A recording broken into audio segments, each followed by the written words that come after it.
European leaders are meeting in Brussels today after Eurosceptic nationalists scored huge victories in European Parliament elections. Critics of the European Union more than doubled their seats in a continent-wide protest vote against austerity and unemployment. Heather is at the wall with more. There's been more reaction today from the winners and losers in those elections. Marine Le Pen of the far-right Front National party has set out her agenda after coming first in France. Well, she demands an immediate moratorium on the European construction and says no more advances towards European federalism can take place. The German Chancellor Angela Merkel said that the victory of far-right parties such as Front National was remarkable and regrettable. She said the EU has to figure out how to win over disenchanted voters. The answer, she says, is focusing on competitiveness, growth and jobs. Centre-left Italian Prime Minister Matteo Renzi bucked the trend of the anti-EU votes. He beat both the populist Five-Star Movement and disgraced ex-Premier Silvio Berlusconi. He says this was a vote of extraordinary hope for a country that has all the conditions to be able to change. Well, Dr. Peter Thomas joins us now. He's an expert in contemporary political trends. He lectures in politics and history at Brunel University. Welcome.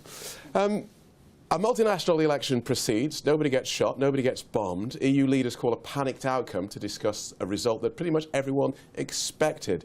Take us back a step and explain to us what it is about these results that has EU leaders in such a panic. Well, I think firstly we need to put the results of the elections on the weekend in context.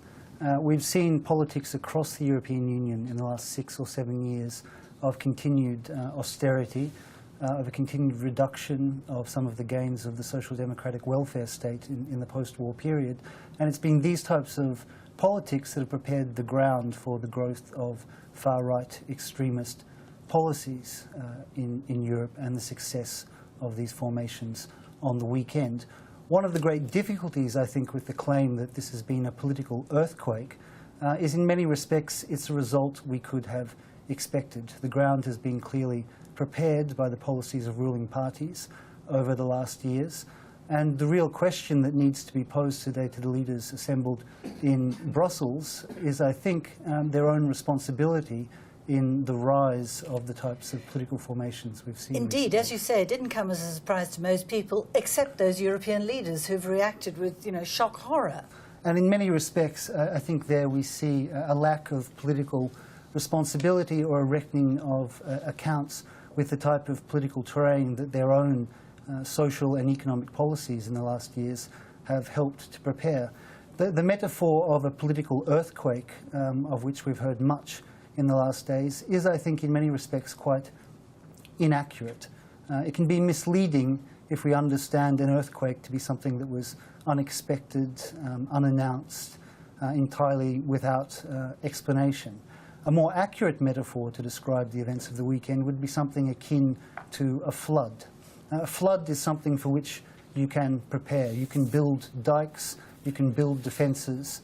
The difficulty, as I've said, is over the last years, many of the dikes and defences that we have had against extremist politics from the right have been demolished.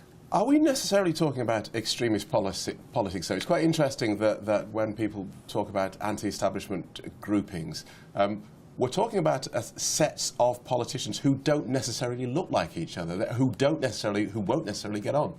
I think one of the elements that combines and provides some unity to the wide variety of hyper-nationalist parties and the success on the weekend is a unifying theme of racism and of xenophobia. And we are seeing now across Europe, in the wake of the elections, a very militant far-right and in some cases neo-Nazi movement taking to the streets. Already yesterday in Germany we've seen acts of neo-Nazi street violence, and of course movements of this variety have already been very active across Europe in the last years. In Hungary there have been proposals for a registry of Jewish citizens and residents, and in Greece, of course, we've also seen the rise of a very militant, explicitly neo-Nazi organisation in the Golden Dawn. There certainly are very good reasons for all citizens of Europe to be concerned about these trends, and I think to actively engage in the political process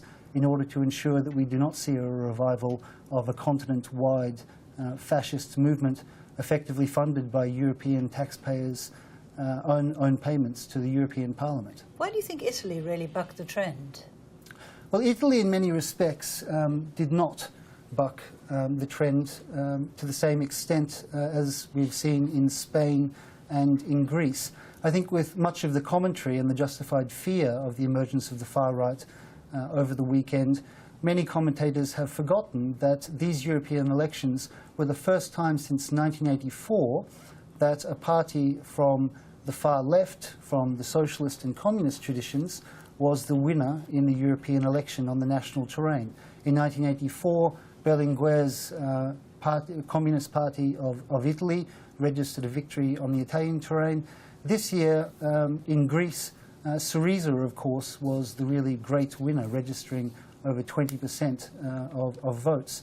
And as Tsipras, the leader of Syrisa, has said in the last days, this must immediately put into question the legitimacy of the current Greek coalition government, who are implementing the dictates of the Troika in an austerity-ridden Greece. Right. Peter Thomas, thank you so much for joining us this afternoon. Thank you.